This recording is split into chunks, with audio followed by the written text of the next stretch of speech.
mencionando.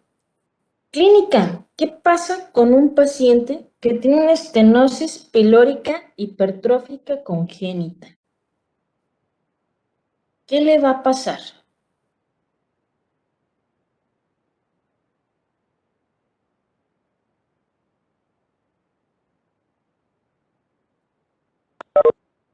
Nos decían por ahí más adelante, tiene estreñimiento. Ok. ¿Qué más?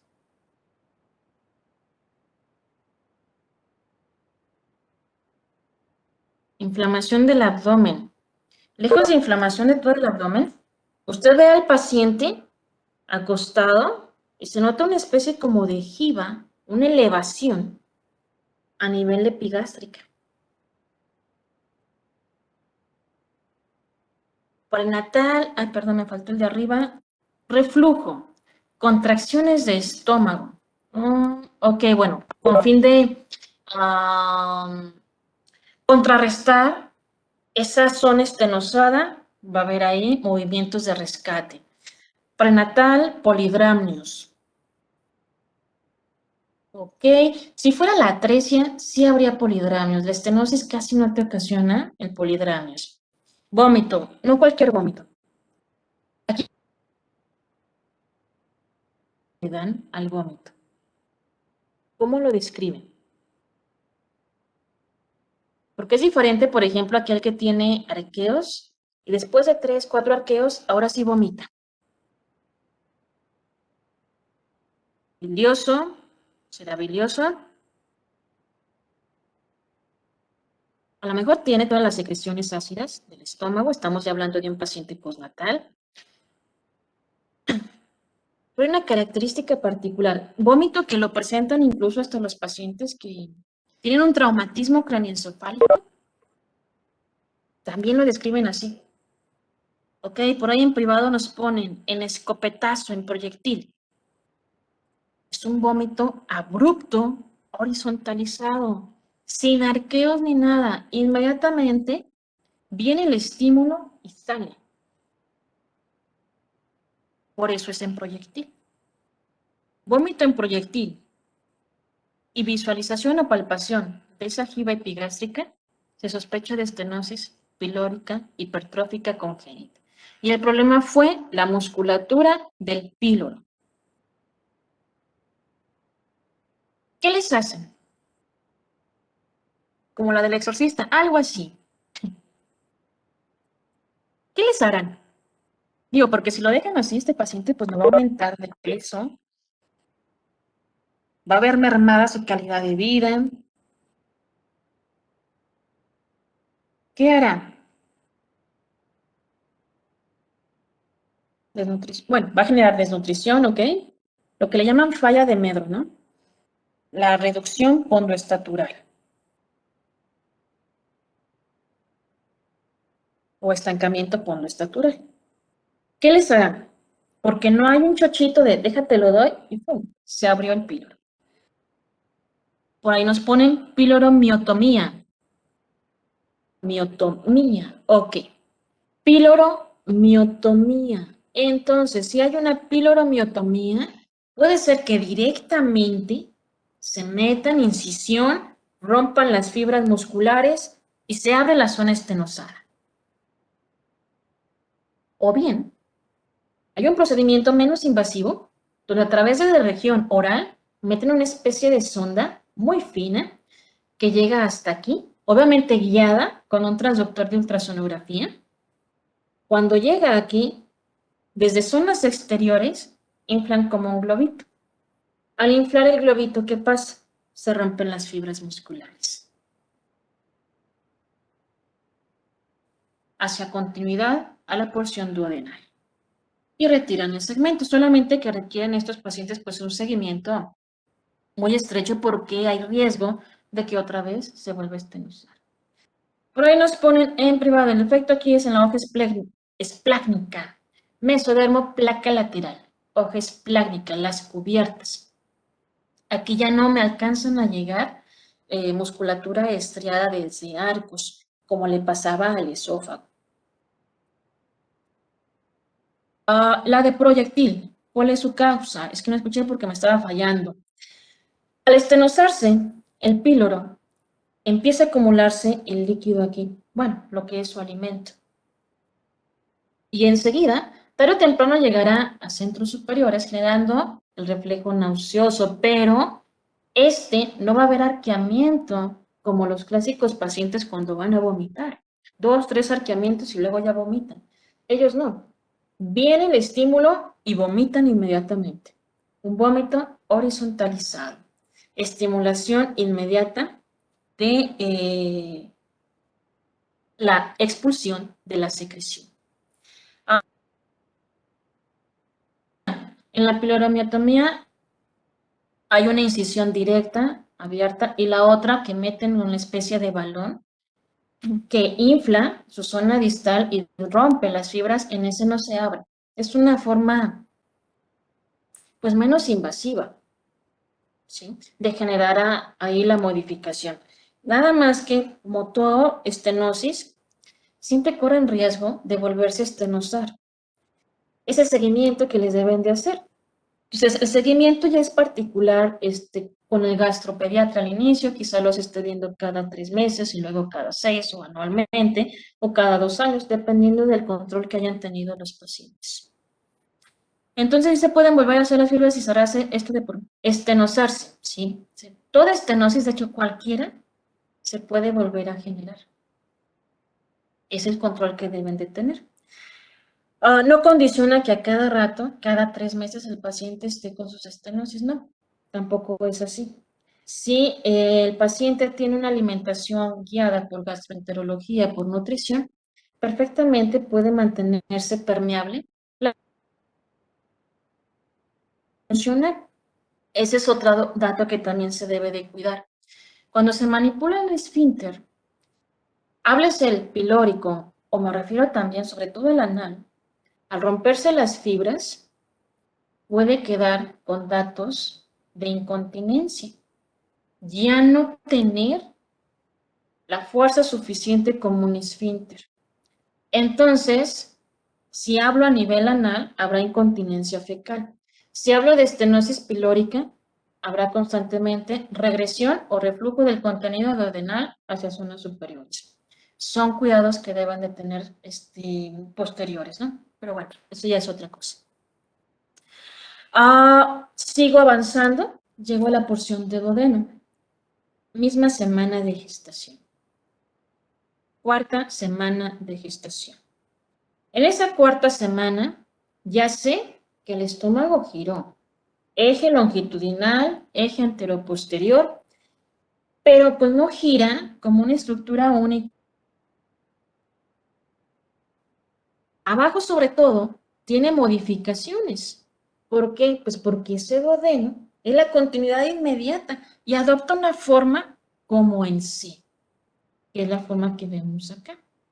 Si somos cuidadosos, por ahí en las imágenes vemos este pedazo, estas salientes endodérmicas, llamadas yemas pancreáticas. Cuando se regresa la popó al estómago, ¿es cuando vomitan excremento las personas? Pues sí, técnicamente sí. Regreso a este segmento. Ok, entonces tenemos las yemas pancreáticas separadas. Cuando gira estómago y se reacomoda el duodeno, cuando hace forma de C, las yemas pancreáticas terminan fusionadas. Entonces, cada estructura, cada modificación de estómago, duodeno, trae también implicaciones. El duodeno, lo único que le interesa es acomodarse, quedar así, para que pueda tener un reacomodo del resto de estructuras accesorias. Ahora, en este segmento de duodeno, resulta que también es muy importante que se recanalice, porque no siempre fue una estructura hueca. Quinta, sexta semana, este duodeno está lleno de epitelio. Está tapado.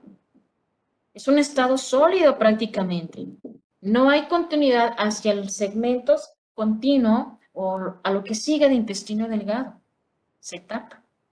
Nuevamente, se forman vacuolas, espacios, unas pequeñas de apoptosis que tarde o temprano confluyen, se juntan. Cuando decimos que se recanaliza, está haciendo vacuolas, hasta que me forman una luz. Y entonces tengo la continuidad hacia el intestino. Debido a que duodeno es precisamente el límite entre decir intestino anterior e intestino posterior, pues aquí voy a encontrar que es vascularizado tanto por arterias celíacas y mesentéricas, la mesentérica superior, porque es el límite. Como es un proceso de recanalización, lo que lleva a cabo el duodeno, pues también tengo que considerar que puede haber estenosis o puede haber atresia. Condiciones normales, pues es la recanalización y tienes la luz. Condiciones anormales. Recanalizas arriba, abajo, no muy bien, no hay confluencia adecuada de vacuolas. Y hay un segmento que queda con pocas vacuolas, tal forma que la luz va a ser muy pequeña. Esto es la estenosis.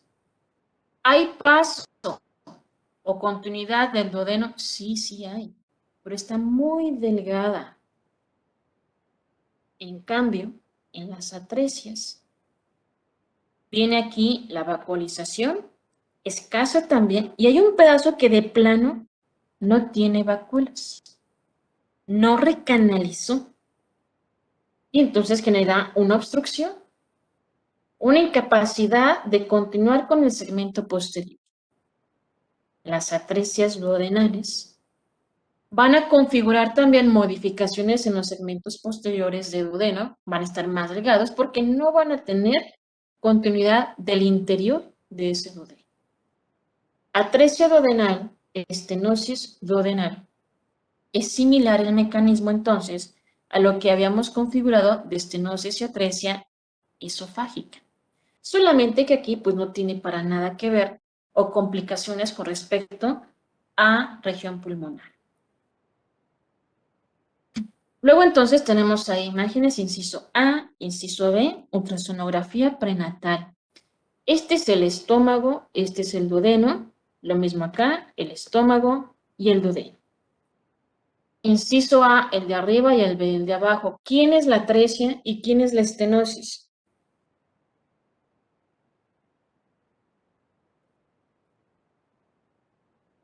Atresia es la de abajo y estenosis es la de arriba. Ok, arriba, estenosis.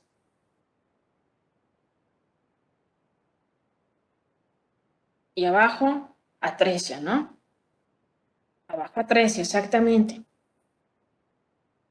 Estómago y duodeno aquí tienen una continuidad muy delgada, claro está, pero hay. Aquí no hay continuidad. Esta es la estenosis, esta es la atresia. Una burbuja, dos burbujas. Signo de la doble burbuja, atresia o estenosis. Atresia. Atresia. Ahora sí, duodeno es el segmento que me limita intestino anterior e intestino medio. No podemos continuar con intestino medio si no hacemos referencia al hígado, al páncreas y a la vesícula. Luego entonces, considerando también que desde el endodermo es el intestino anterior, hay un segmento que me va a ayudar a hacer el hígado. Hay unas células que van a diferenciar hacia hepatocitos y las otras hacia estructuras biliares. De entrada, pues se va a dividir el segmento de la yema del divertículo hepático. Puede haber fístulas en duodeno o eso es único de atresia en esófago. Dependiendo de la fístula o la comunicación. De entrada, en esófago es frecuente la fístula por el mecanismo embriológico y lo hace con tráquea. A menos que en duodeno exista una irregularidad en ese segmento endodérmico, puede generar un camino hacia otra estructura. De lo contrario, el duodeno no puede generar fístulas, menos con estructura pulmonar, porque no está correlacionado a nivel embriológico. No se divide un septum, no hay un tabique que divida una parte pulmonar y una parte de tubo digestivo, como lo hace el esófago. El duodeno no. Simplemente es un pequeño tubo que, a menos que exista un error adicional, venga un segmento endodérmico que se haya juntado del duodeno con un segmento endodérmico de la porción del yeyuno, entonces genera una pequeña fístula, pero de intestino hacia intestino, pero bajo errores adicionales, pensando en condiciones extraordinarias. Pero lo normal es que no, porque el mecanismo embriológico es distinto. ¿Bien? Ahora, para generar el hígado, igual, misma semana, se va a distinguir una saliente, una evaginación, un divertículo de estructura de endodermo. Sigue siendo misma capa germinativa. Necesito señales. Esa zona de endodermo va a recibir una señal de FGF y BMPs para que se exprese WNT, beta-catenina y factores neurotróficos hepatocíticos. ¿Cómo es esto entonces? Voy a la imagen. Este pedazo, el segmento craneal, lo vamos a aumentar, lo amplificamos y tenemos esta otra. Nos dice nuestra literatura que hay una predisposición del endodermo craneal a generar por default hígado, los segmentos hepáticos. Entonces se bloquean bajo señales del tejido inmediato, de ectodermo o de células mesenquimatosas. Por eso estas líneas, unas líneas que terminan en un borde. Me dicen que ahí estoy bloqueando que no se vaya a generar un hígado. Nada más aquí. ¿Quién dice que ahí sí? Ah, el mesodermo cardíaco. Esa hoja esplácnica que ahora está formando una estructura cardíaca está liberando factores de crecimiento de los fibroblastos, FGFs. Aquí, un derivado mesenquimatoso, el septum transverso, está liberando proteínas morfogenéticas óseas. Y entonces, ahí me están quitando el freno para que en este segmento sí llegue a expresarse WNT, beta-catenina y los factores neurotróficos hepatocíticos, HNF tipo 3, HNF tipo 4. Con eso es suficiente para que esto se genere hepático.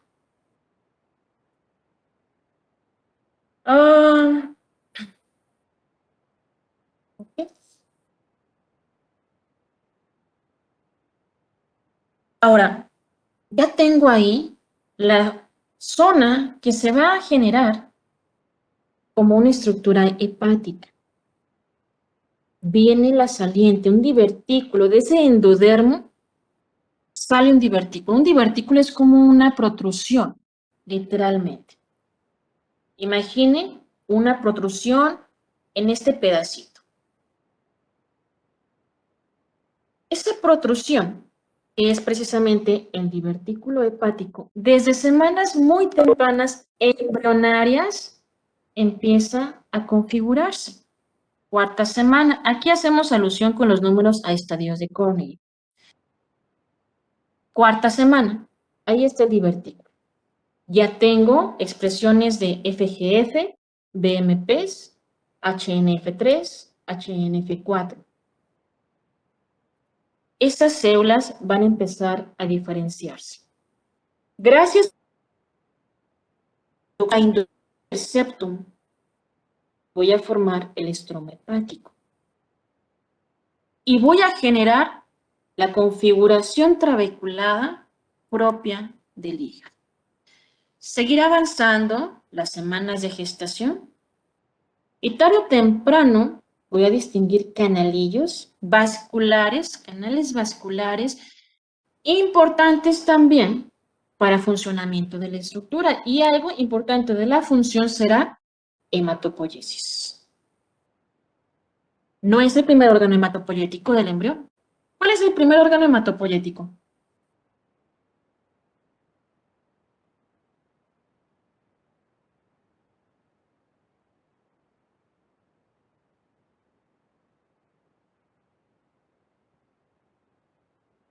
Sería la médula, ¿no? No escuché, lo repetimos, por favor. ¿La médula? La médula, sí es un órgano hematopoyético, pero ese es el último. Es el último órgano hematopoyético. ¿Cuál será el primero? ¿El corazón? No, no es el corazón el órgano hematopoyético. ¿Quién sí? Sé que el corazón es el primer órgano en generarse prácticamente. Arcos aórticos, no.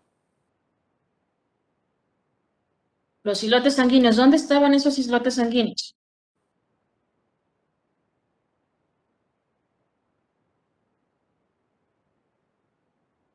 ¿Saco vitelino, placenta?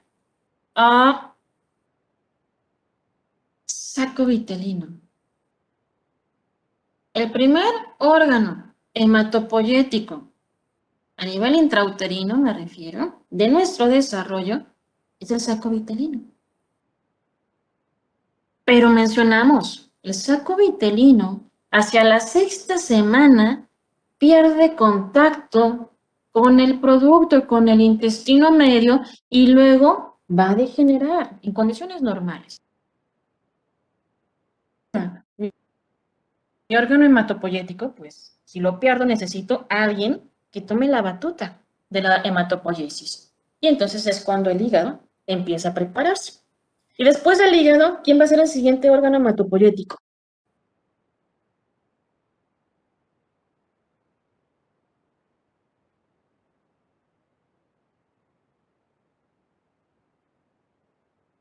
Ya tengo al saco, ya tengo al hígado. ¿Quién más? ¿Corazón?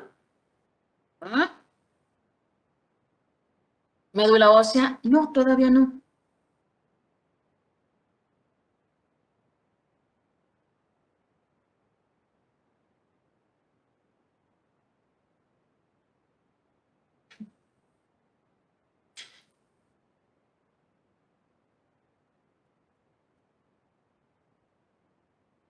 Pista. Se desarrolla a partir de masas de células mesenquimatosas justo en los mesogastrios.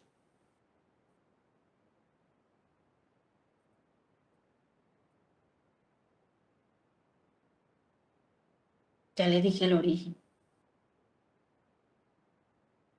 El estómago. No, hombre, el estómago no tiene función hematopoyética.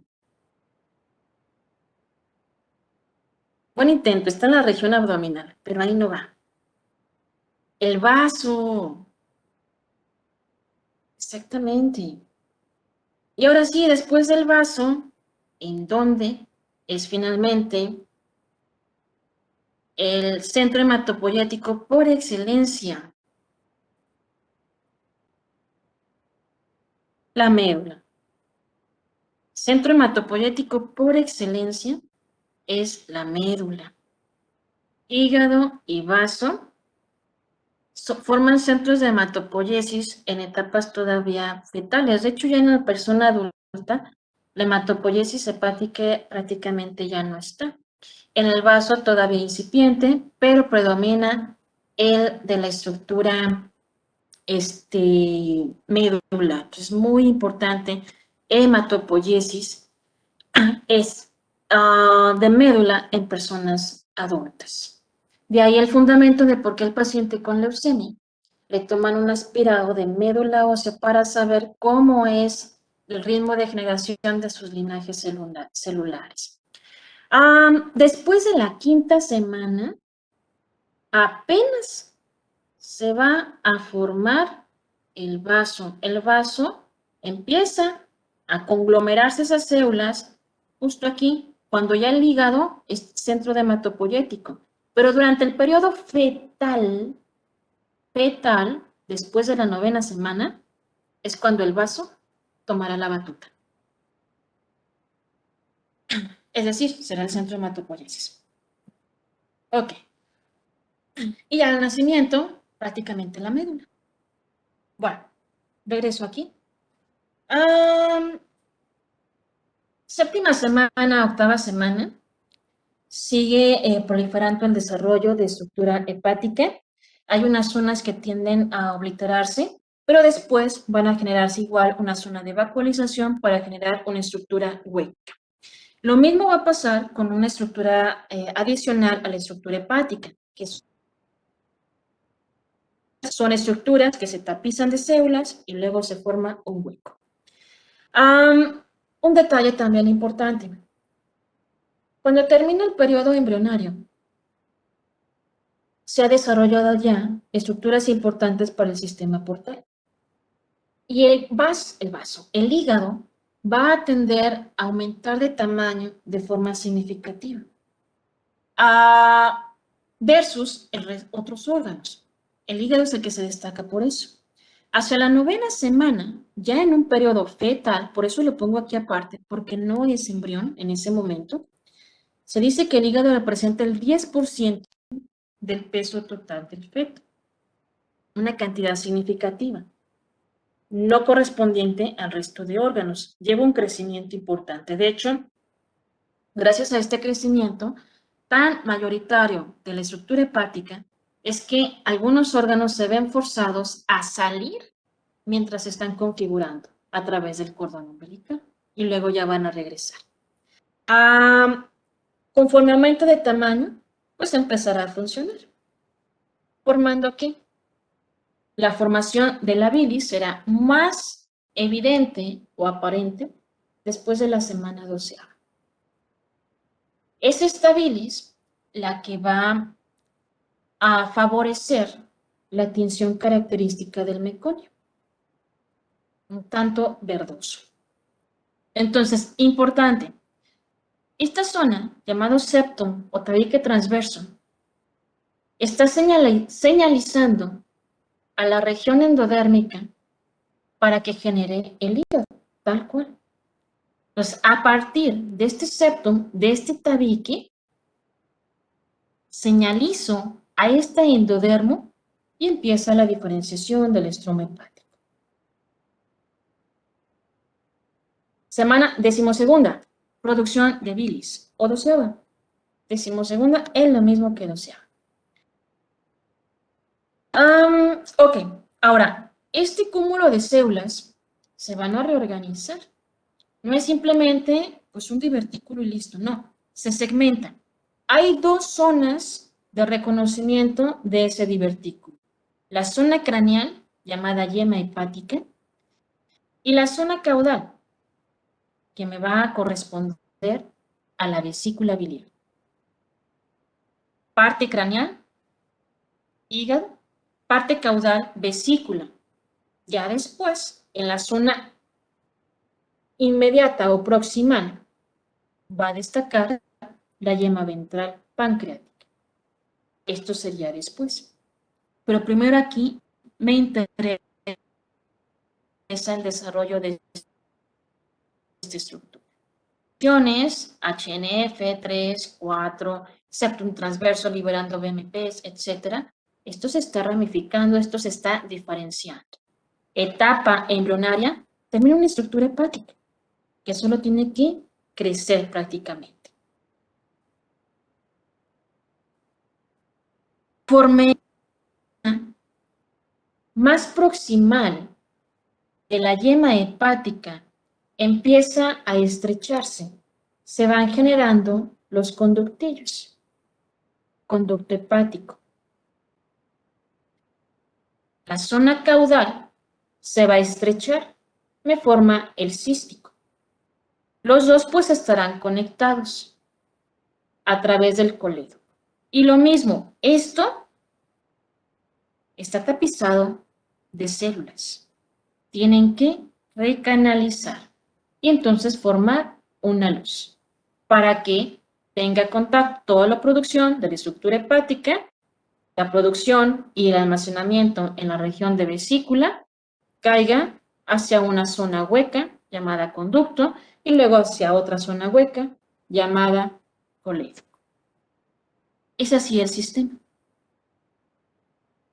Sabemos que hay un sistema vascular en la región hepática. El primer sistema, de hecho, vascular hepático se le llama pues sinusoide hepático. Esos sinusoides hepáticos se ven favorecidos porque se está expresando una molécula llamada FLK11, quien en conjunto con los famosos factores de crecimiento del endotelio vascular que tanto mencionan por ahí en los videos que vimos de cardiovascular, en conjunto están haciendo este sistema vascular primitivo, que lo que tiene pues es madurar. En el hígado también hay tejido fibroso, el sistema hematopoyético que ya mencionamos que desde etapas tempranas se está configurando, semana 5, y también hay una especie de macrófago. ¿Se acuerda cómo se llaman los macrófagos del hígado?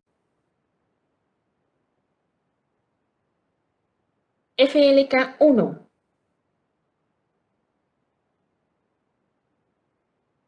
¿Cuál es el nombre de los macrófagos del hígado? O de las células que funcionan como macrófago.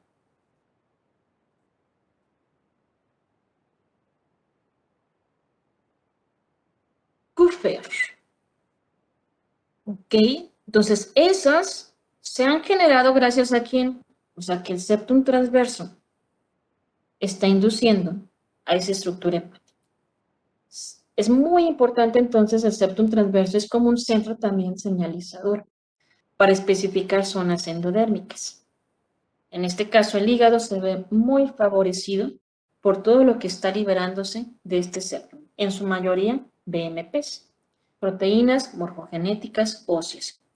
Como usted nota, estas BMPs, aunque en el nombre lleven el vocablo óseo, funcionan en muchos sitios.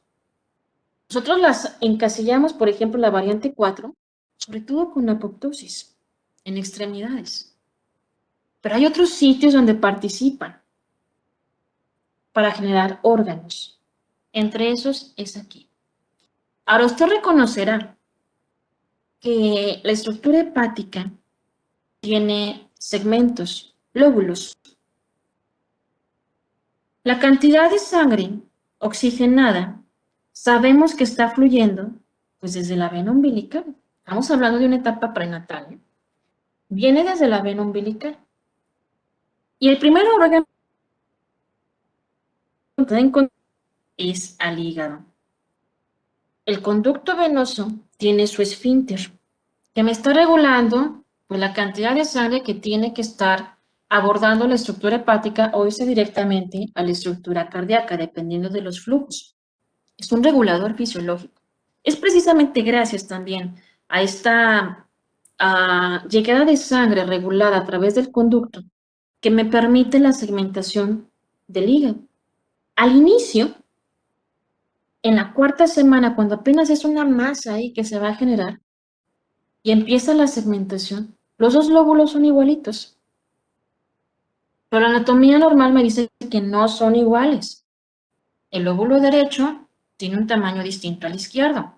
Y eso es precisamente porque hay una predisposición a que ese esfínter mande cantidades de sangre o oleadas de sangre prioritarias hacia el lado derecho versus el izquierdo. El izquierdo no quiere decir que no se riegue, claro que sí. Pero tiene menor predisposición a esas oleadas de sangre. Entonces el lóbulo derecho adquirirá un mayor tamaño versus el resto de la estructura hepática.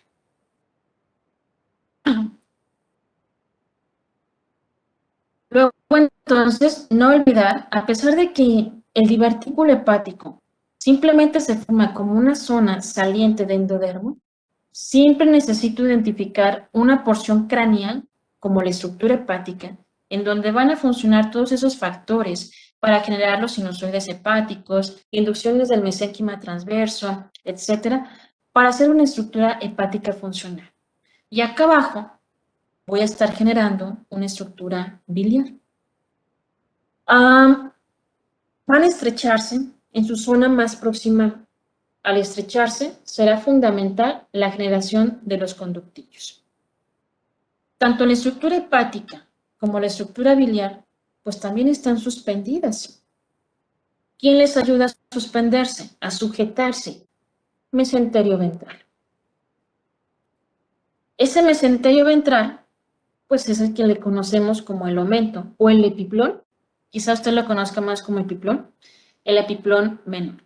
Importante también para estructura ligamentosa, el ligamento hepatogástrico, ligamento hepatoduodenal.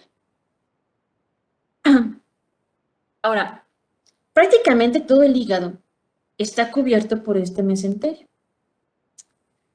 Pero hay una zona que no. Este mesenterio, al final de cuentas, pues va a trasladarse lo que conocemos como peritoneo.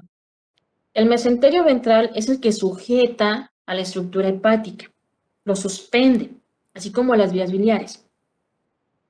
Bien, el hígado, hay una zona que no tiene cubierta de peritoneo.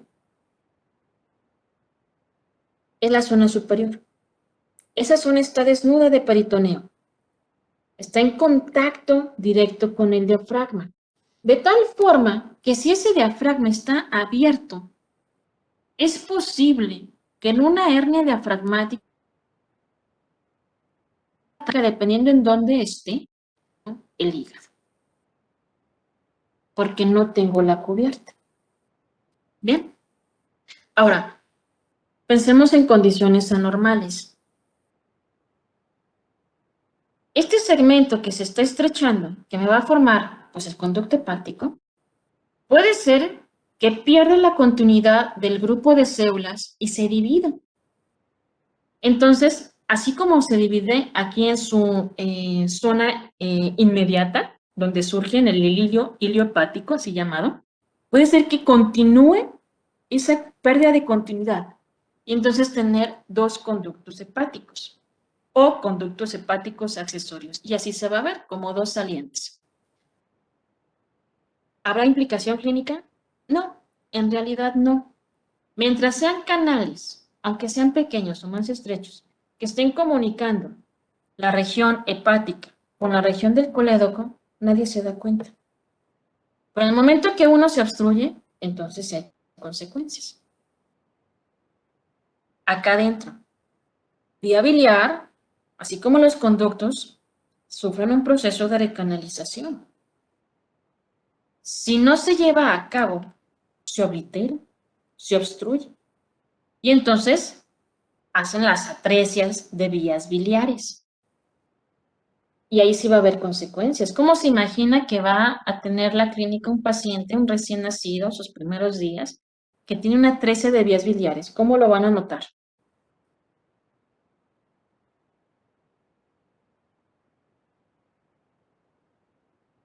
Ictérico, inflamado, piel verde.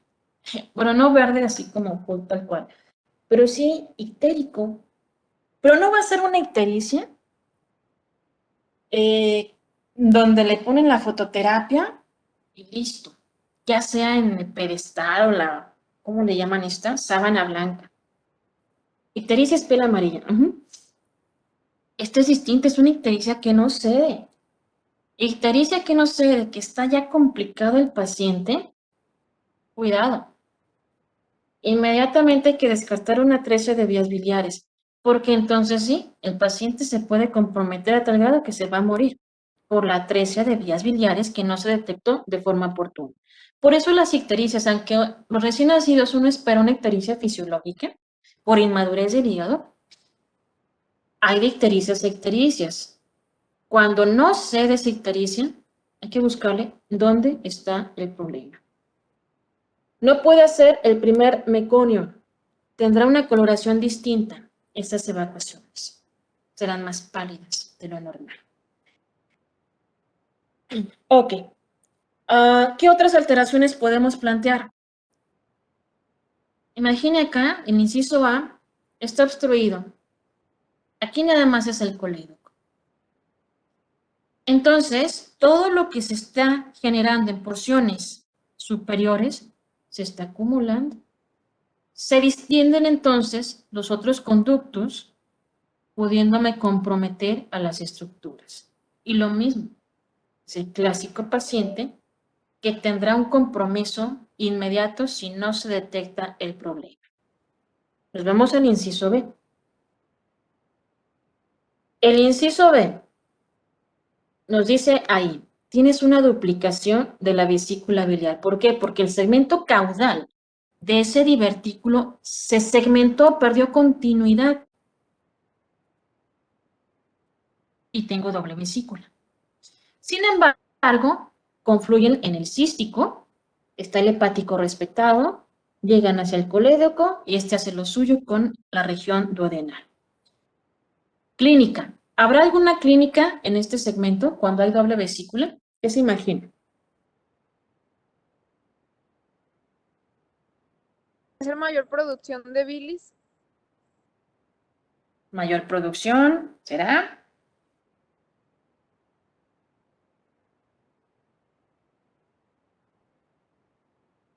Yo creo que no tendría como síntomas.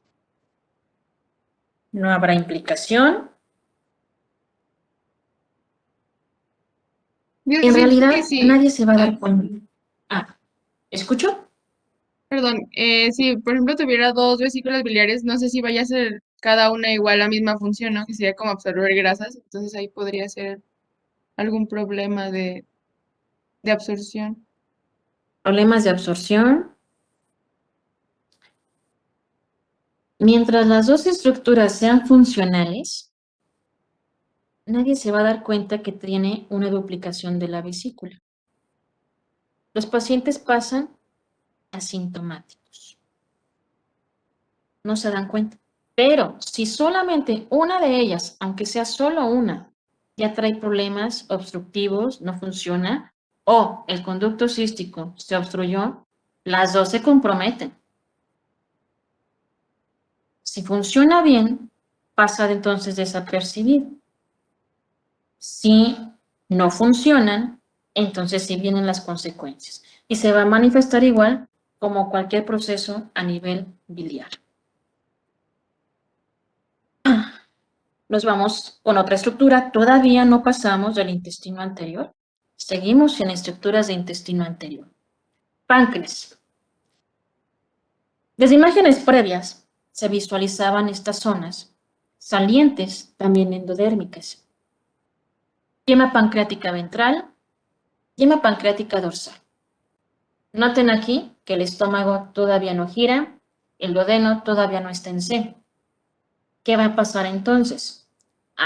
Pues se reacomoda el estómago y el duodeno y resulta que los conductillos, el colédoco y la yema pancreática ventral giran también, pero en un sentido posterior, de tal forma que el colédoco esté posterior a la región del duodeno. Y la yema pancreática ventral termine haciendo contacto con la yema pancreática dorsal. Obviamente, mientras se están reacomodando, pues están creciendo, no mantienen estático. Al momento de que hacen contacto, pues ahora sí van a fusionar sus conductos, creándome el conducto pancreático principal y por acá quedará el accesorio, también conocidos como de Santorini y de Wilson, ¿no? Al final de cuentas se fusiona. El segmento pancreático ventral es quien me configura principalmente la porción de la cabeza. El dorsal es quien genera pues, prácticamente el cuerpo y todas las zonas distales del páncreas. Ahora, esto es nada más del reacomodo que llevan las yemas pancreáticas. Usted sabe que esas yemas pancreáticas, al momento de fusionarse, pues van a distinguir linajes específicos de células. Seguramente por ahí en fisiología ustedes han repasado que existen las células beta, delta, alfa, epsilon, etcétera, ¿no? todo eso que usted le han enseñado en funcionamiento pancreático, se ha diferenciado esa célula gracias a cascadas moleculares. Independientemente del flujo específico, nosotros tenemos que ubicar que todo surge a partir de un precursor como a nivel molecular, PDX1. Sí, todas estas estructuras son también la cuarta semana de gestación. PDX1 se va a encargar de favorecer la expresión de un factor endocrino indispensable para el páncreas, llamado NGN3. Obviamente, pues estos están expresándose en regiones de endodermo, porque el páncreas es endodermo. Conforme se han fusionado estas yemas pancreáticas y cómo se acomodan, vienen estas cascadas, que culminan en un grupo de familia clásico, NKX. Solamente que aquí predominan más las variantes 2.2. ¿Por qué predominan más? Porque el 2.5, ese es para corazón, sobre todo, estructura cardíaca. Ahora, interesa aquí que nosotros recordemos que todos los linajes celulares que se han aprendido en otros módulos, componentes de un páncreas, se forman gracias a señales PDX1 que como intermediarios utilizan un factor endocrino para activar a esta familia. Y entonces distinguir particulares de las células, en las células alfa, beta, etc. La estructura pancreática, pues obviamente, pues tiene su parénquima. El parénquima pancreático es netamente de la región endodérmica y va a formar una serie de red, una serie de tubulillos. Hay unas estructuras que se forman llamados acinos pancreáticos. Precisamente, ya posteriormente, esto es conforme avanzan las semanas, ya en el periodo fetal, es cuando se forma un acino pancreático. ¿A partir de quién? Pues de células que están rodeando la serie de túbulos que formaste desde tu parénquima. Y dividiendo cada túbulo, pues están los islotes, los famosos islotes pancreáticos. Quedarán entonces situados entre los propios acinos. Hay otras moléculas, también me ayudan a controlar precisamente la ramificación o la configuración de tubulillos a nivel del páncreas. Esa es SDF1. Entonces, SDF1 me ayuda a controlar la formación y ramificación de los túbulos. SDF1 controla la formación y ramificación de túbulos. Una vez que yo ya tengo ahí la diferenciación de células específicas de tú eres beta, delta, etc., pues va poco a poco a empezar el funcionamiento. Somatostatina, glucagón, las células que me lo van a estar diferenciando se desarrollan desde etapas muy tempranas. De hecho, son de las primeras. Sin embargo, las células beta, que son las de la insulina, empezarán a secretar a la hormona en la 10ª semana. Esta será la primera hormona pancreática en liberarse. Posteriormente, lo harán el resto de hormonas.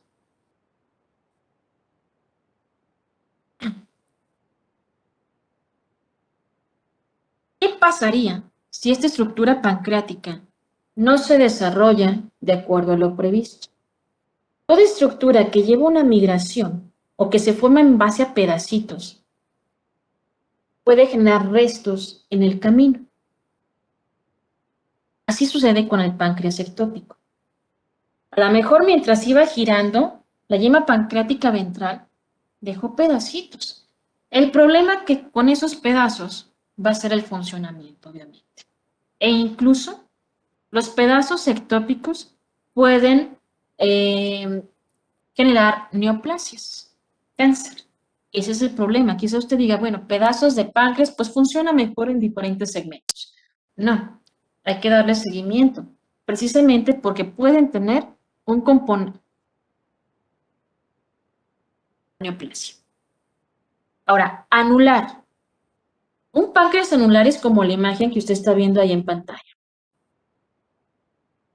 Este es el duodeno, este es el páncreas, que prácticamente abraza al duodeno. ¿Por qué? ¿Por qué está abrazando al duodeno?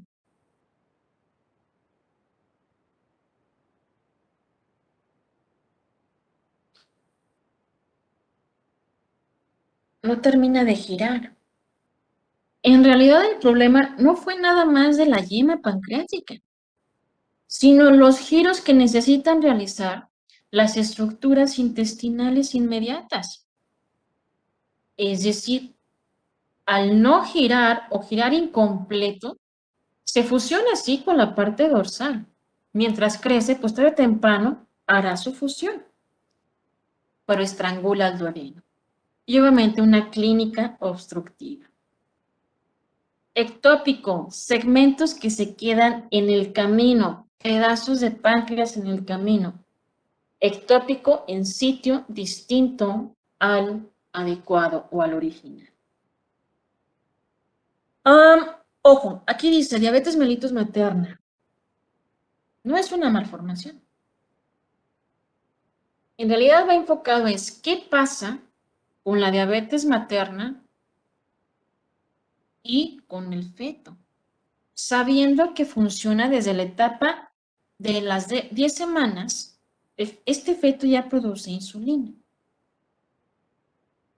¿Qué pasa con esa diabetes de mamá? Bebés grandes y gordos.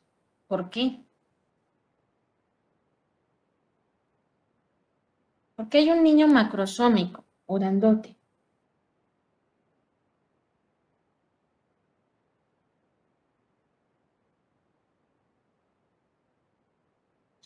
Porque el hígado no puede con toda la insulina. No puede con toda la insulina. ¿La insulina de dónde estará? ¿Será la insulina de mamá? ¿La insulina del feto? Que hay demasiada glucosa, porque recibe mucha glucosa.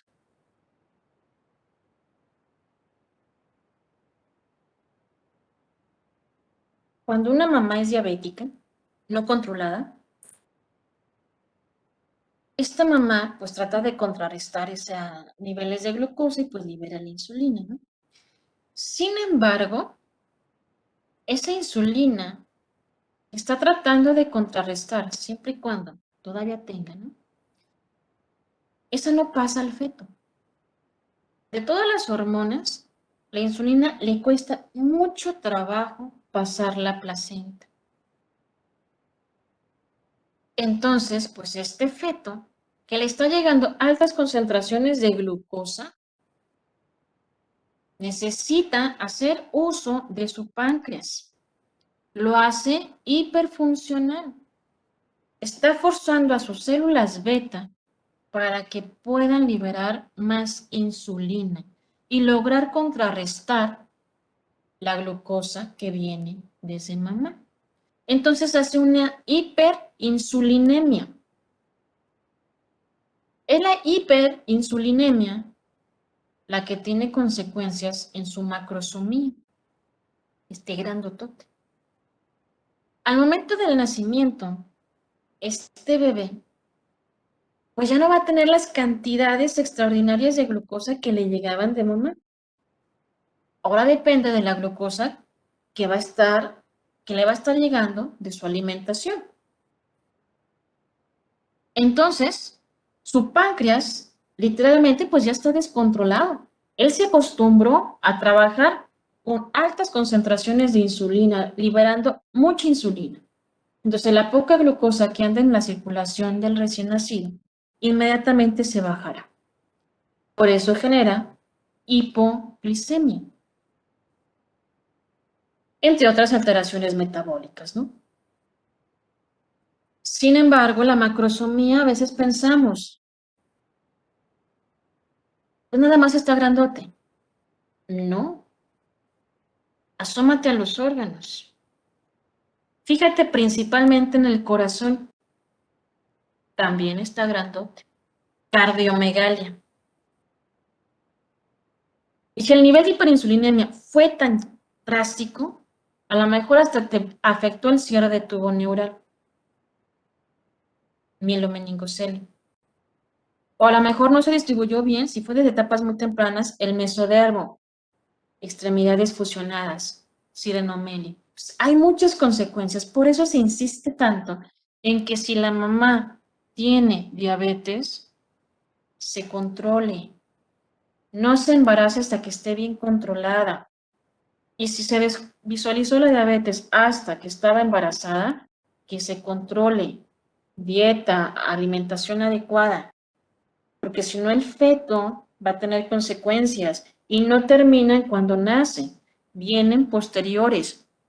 El páncreas está descontrolado. Después de estar manejando mucha insulina, pues ahora necesita acostumbrarse a manejar menos, pero esas células betas se hipertrofiaron. Por eso predisponen al paciente a alteraciones metabólicas importantes, que tarde o temprano lo van a también a predisponer a generar diabetes. Predisposición. Hijo de madre diabética tiene predisposición a generar diabetes con el paso del tiempo. No quiere decir madre diabética, hijo diabético. No establezcamos correlación inmediata. Es predisposición nada más por los efectos internos que ocurrieron desde etapa prenatal. ¿Me di a entender más o menos?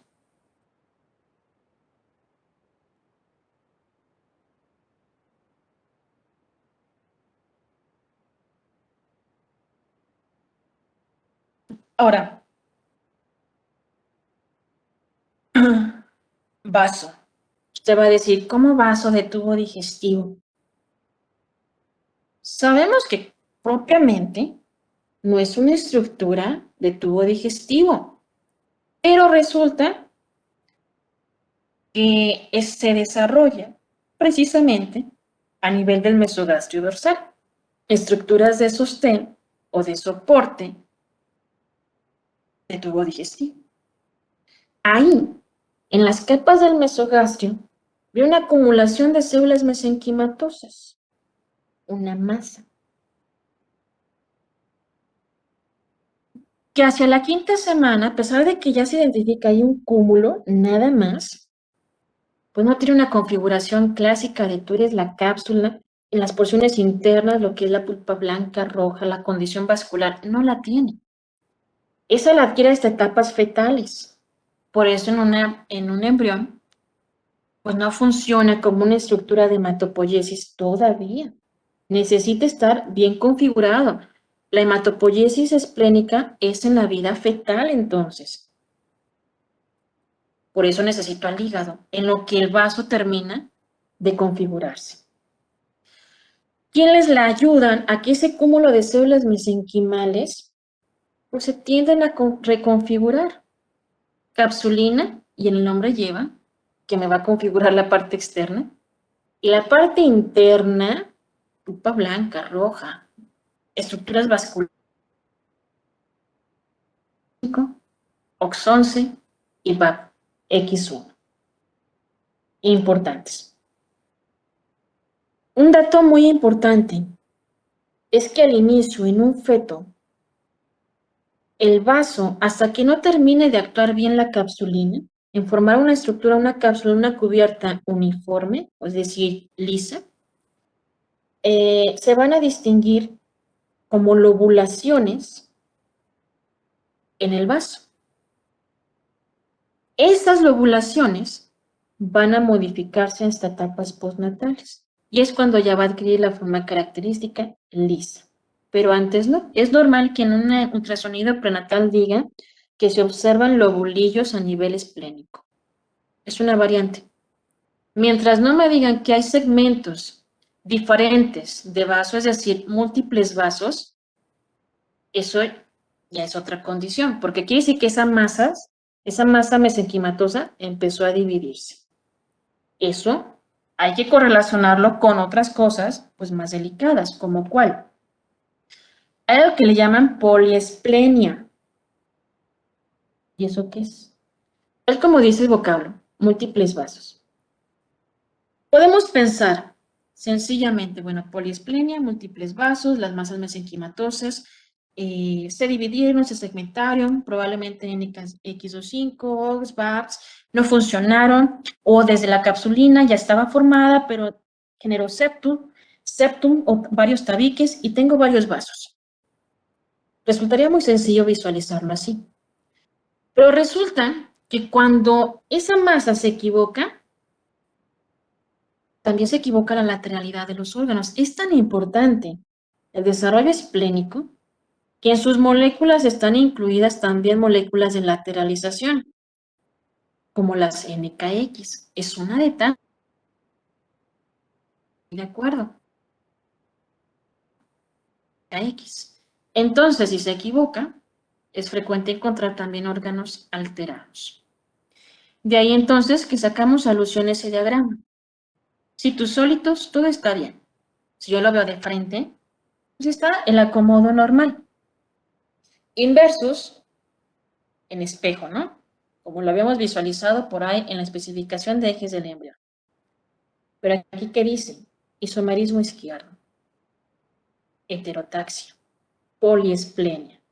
El isomerismo izquierdo es igual a poliesplenia. ¿Por qué le llaman isomerismo izquierdo? Vean los pulmones, 3 lóbulos.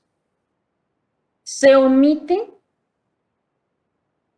el desarrollo de una estructura pulmonar de 2 lóbulos nada más. Estoy omitiendo lo que debió ocurrir hacia el lado izquierdo.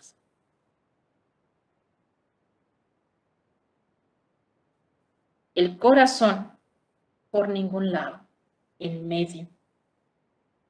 El hígado en medio. El estómago en medio. Y esta serie de esferitas que también quedaron mediales son múltiples vasos. Entonces, lo que pasa con el vaso, ojo con el resto de órganos, porque a lo mejor también se vieron comprometidos. Y el paciente tiene una condición más compleja de lo que aparentaba.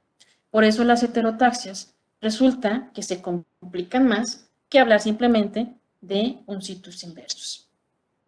Más o menos.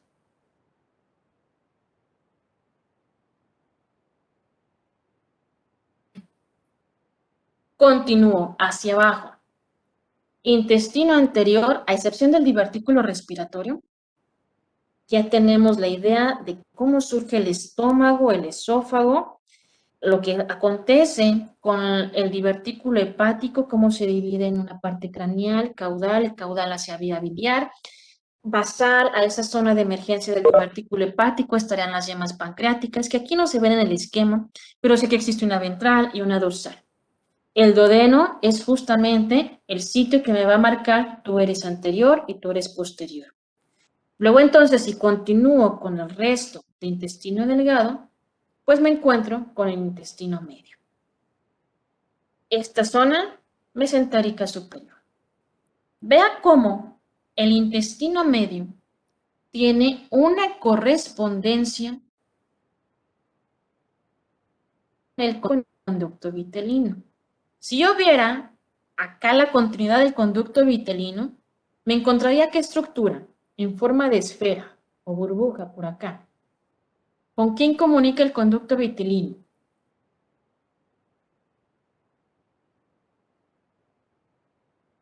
Con el saco, exactamente, el nombre lleva.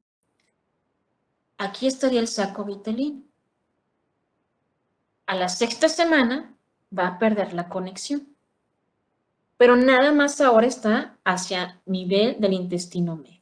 Entonces, el intestino medio me va a estar abarcando la porción final del duodeno, el ciego, obviamente el resto del intestino delgado, perdón, me faltó, todo el intestino delgado, el ciego, el apéndice, el colon ascendente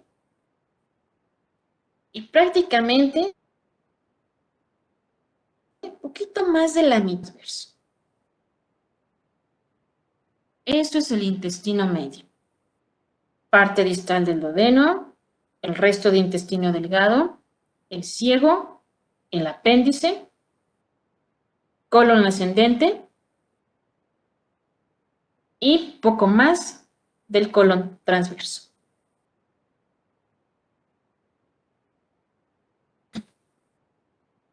Obviamente, la principal estructura o más larga de esta zona de intestino medio, pues es lo que concierne al intestino delgado. Y el intestino delgado empieza a crecer, se alarga esa zona endodérmica. Pero conforme crece, resulta que la cavidad abdominal pues es muy pequeña. ¿Por qué? Pues porque tengo una estructura hepática que se está desarrollando y me va a ocupar un segmento importante del abdomen. Entonces el intestino delgado no cabe. Se está alargando y no hay espacio. Entonces, ¿qué hace? Busca una salida. Hacia la séptima semana, por ahí Carson nos dice que finales de la sexta semana es posible que se logre evidenciar la salida de las asas intestinales a través del cordón umbilical, es decir, la hernia fisiológica. Pues se va alargando y gira. El giro de las asas intestinales en su salida es en un sentido antihorario, es decir, al contrario de las manecillas del reloj. Está saliendo y va girando, se va compactando la estructura para favorecer que haya también más zona de intestino delgado. En el momento de que el embrión tienda también a enderezarse cada vez más, ahora ya en el periodo fetal, 10ª semana, ya hay suficiente espacio en la cavidad abdominal. Entonces las asas intestinales ahora tendrán que regresar. Mientras regresan, también van girando, pero ahora lo hacen en un sentido horario, es decir, siguiendo las manecillas del reloj. 10ª semana de gestación, asas intestinales vienen de regreso, de tal forma que a la 11ª ya estén adentro. Por lo tanto, 7, 8, 9 y la mitad de la 10, nada más la mitad, está fuera. Termina la 10ª y están hacia adentro. ¿Qué importancia tiene eso de gira y luego regrésate y gira? Es la única forma como las asas intestinales delgadas o intestino delgado queden en la parte central y las porciones de intestino grueso queden configurándome un marco cólico. Es la única forma. Si hay errores en los giros, las asas intestinales pueden quedar de un lado y el marco cólico del otro lado, o este segmento de colon ascendente, vea que está superior o está encima del intestino delgado. Así debe de quedar en el acomodo normal. Si gira anómalo o inverso, cambia el orden de las asas intestinales. Aquí hay un detalle que vale la pena mencionar. De entrada aquí en rojo, pues tenemos la mesentérica superior, ¿no? Y aquí, este saliente es el conducto onfaloentérico o conducto vitelino. Así de delgado queda. Tarde o temprano se pierde ya la vesícula vitelina, A la sexta semana se va a perder. Y este pedacito va involucionando. Desaparece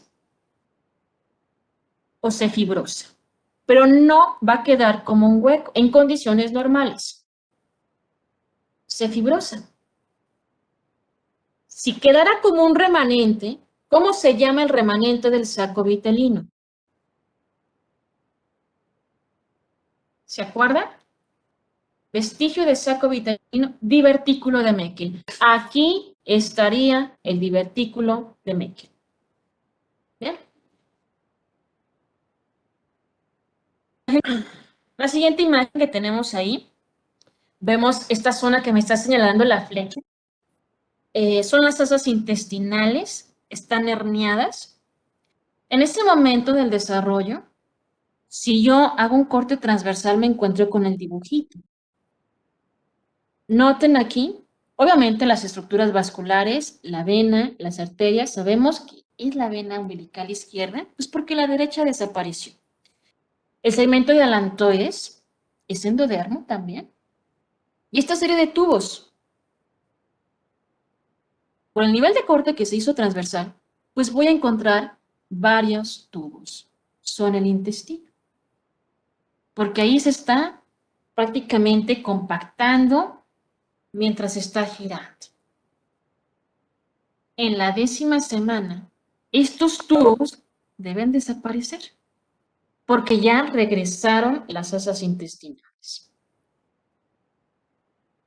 Luego entonces, también el intestino en su porción media, el intestino primitivo medial, pues está suspendido. Hay alguien que lo sostiene la pared abdominal. ¿Quién? Pues el mesogastrio. Otra vez mesogastrio. De forma general, hay dos ramas en la parte medial del intestino. La más grande, pues tiene que ser la rama craneal, porque es la que me genera pues todo el intestino delgado. Y la otra rama es la caudal. Esta rama caudal, pues es la que me va a generar el segmento de la estructura del divertículo cecal, que es el futuro ciego, y una saliente de este, el apéndice.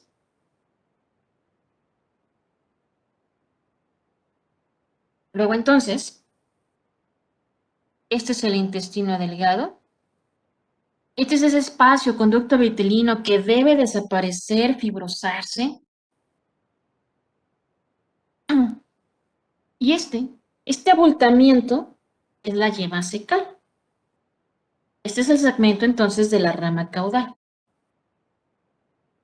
Este abultamiento se alarga, se ensancha y en la porción distal protruye un segmento. Ese es el futuro apéndice. Apéndice vermiforme o apéndice tal cual.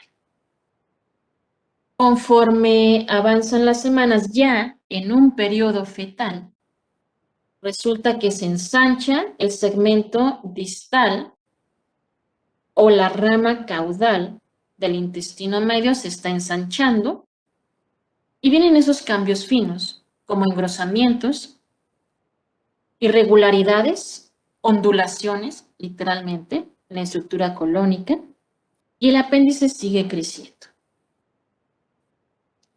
En su crecimiento puede también cambiar la disposición o el sitio en el cual se encuentra.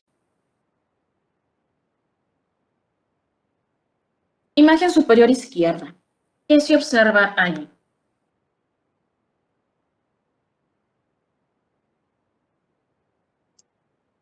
No hubo retrocesos del... Un poquito más fuerte, por favor.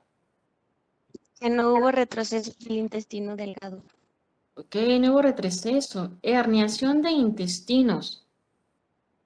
Hay una teoría incluso que nos dice, salen, se regresan, pero por debilidad de la pared volvieron a salir. ¿Cómo se llama este defecto? Es una herniación de intestinos a través del cordón umbilical. ¿Cómo se llama? Onfalocele. Este es el onfalocele. Y este otro, de la derecha. Doctora, una duda. Entonces, con el onfalocele, los músculos abdominales ahí no están juntos, ¿verdad? Pero sí están No, presentes. también hay un defecto secundario. Ah, No ok. terminan fusionándose. Aquí a nivel medial, el recto abdominal, me refiero a ese segmento, en la línea alba. Del lado derecho, ¿qué hay?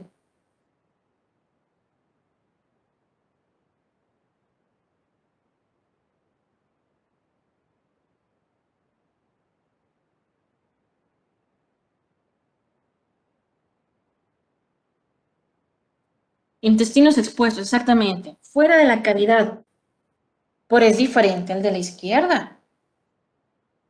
El de la izquierda tiene los intestinos afuera, pero cubiertos de la membrana de Lamius, porque dan continuidad con el cordón. El del lado izquierdo no está cubierto del cordón. Si ustedes visualizan bien, este es pequeño pedazo es el cordón umbilical. Ahí se ve irregular porque ya hicieron el pinzamiento, ¿no? A un lado, o para umbilical es a un lado del cordón, está el defecto. Es un defecto entonces también abaxial de la musculatura, pero que no involucra el cordón umbilical. Esta es la gastrosquisis. La diferencia entre un onfalocele y la gastrosquisis es quién cubre. En la gastrosquisis están expuestos. El líquido amniótico literalmente está ejerciendo un efecto corrosivo en las heces intestinales que puede provocarles hasta datos de necrosis. Se complican. Entonces, ¿qué hacen? ¿Los protegen? También es, pues sí, pero la membrana sí está muy delgada, se te va a romper y sería como esto. Entonces colocan una bolsa de silo, así le llaman, una cubierta transparente, como un plástico, que está suspendido, es decir, está sujeto a una base superior, para forzar y lo ajustan como una jareta. Lo ajustan poco a poco para que en sentido de gravedad estén forzando a las asas intestinales pues a regresar. Mientras regresan, se protegen de infecciones. Y ya finalmente, cuando el defecto sea menor, ahora sí, hacen el cierre quirúrgico. Pero les deben de proteger. Esa protección se llama bolsa de silo. También va implicado la piel. Sí, es evidente. Hay un defecto exteriorizado. Tiene que nacer por cesárea, puede ser por parto vaginal. Lo ideal es cesárea. Lo ideal. ¿Por qué? Pues para que no corra riesgos de lesionar asas intestinales. Triste noticia.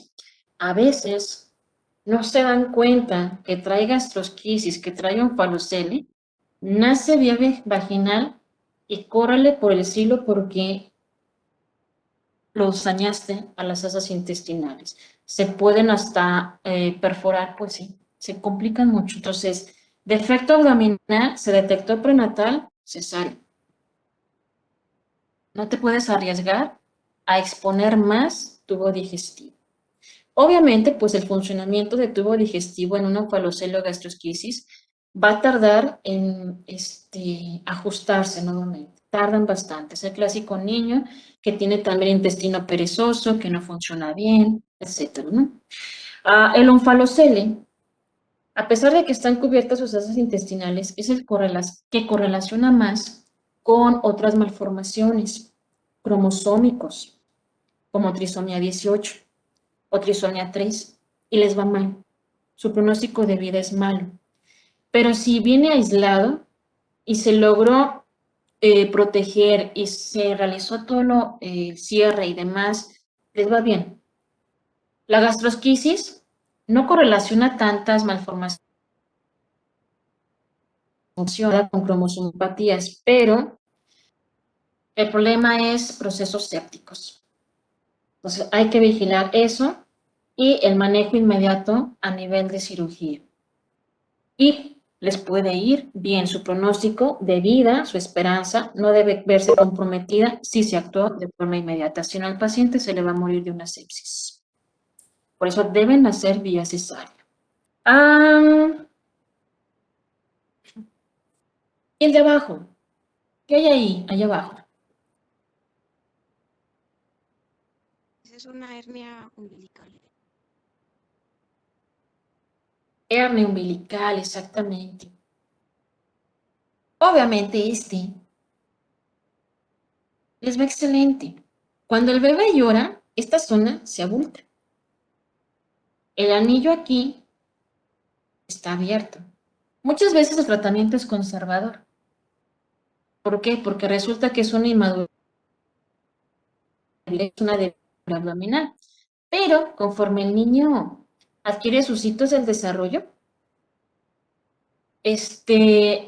va fortaleciendo esta zona y listo. Cerró. Y esto no se haya cerrado, ahí sí, que lo vea cirugía porque deben de cerrar. Yo tenía una, pero dice mamá que porque en una bañada me arrancó el cordón restante.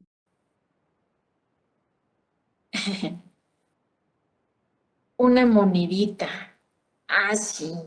Es el clásico defecto que la abuelita le pone la moneda, la piedrita, el algodoncito y los fajan.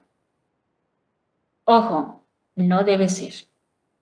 Si en verdad hay una hernia, con o sin faja, va a estar ahí. Esta zona, repito, al inicio el tratamiento es conservador. Fortalece sus hitos del desarrollo, que gatee, que adquiere la marcha. Si aún así está protruyendo, aunque le hubieras puesto la monedita o lo que sea, se va a quedar así. Eso ya necesita un proceso quirúrgico. Con o sin faja, se queda la hernia. No deben de hacerlo, no se ponen nada. Primero porque si ponen la moneda, la piedra o lo que sea, inmediatamente van a generar un foco infeccioso a nivel umbilical. Segundo, si colocas un fajero, este niño con más frecuencia te va a estar generando reflujo, porque no estás permitiendo que su región abdominal expanda lo normal para permitir la llegada de su alimento.